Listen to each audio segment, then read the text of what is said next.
संदीप जी के साथ शादी के बाद मैं उनके घर में कदम रख चुकी थी। वो मेरे पति थे, लेकिन इस रिश्ते में एक अजनबीपन था। मैं उनके कमरे में यूं ही बैठी थी जैसे किसी इंतजार में हूँ। कमरे में सब कुछ मेरी पसंद का था, दीवारों का रंग, सजावट, यहाँ तक कि मेरी तस्वीरें भी जिन्हें मैंने कभी किसी को नहीं दी थी। ये सब उन्हें और उनके परिवार को कैसे पता चला? मैं इन सवालों में उलझी थी, तभी दरवाजा खुला और संदीप जी, मेरे पति, सामने खड़े थे। उन्होंने मुस्कुराते हुए कहा, आराम से रहिए, कोई जल्दी नहीं है। मुझे पता है कि आपको वक्त चाहिए।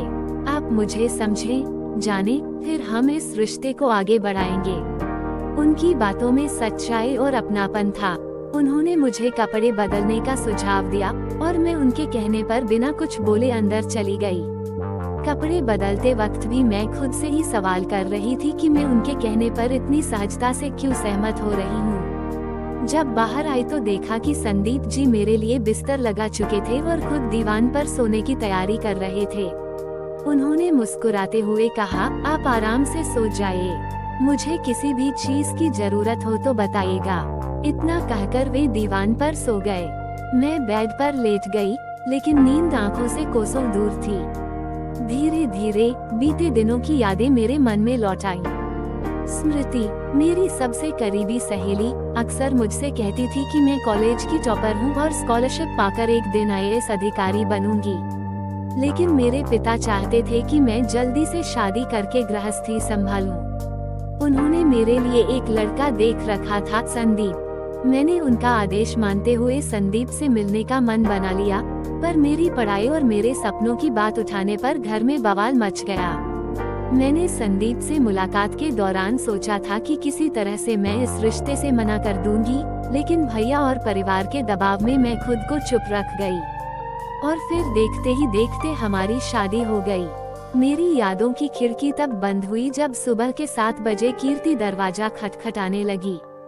भाभी, माँ आपका इंतजार कर रही हैं। भैया भी उठ चुके हैं।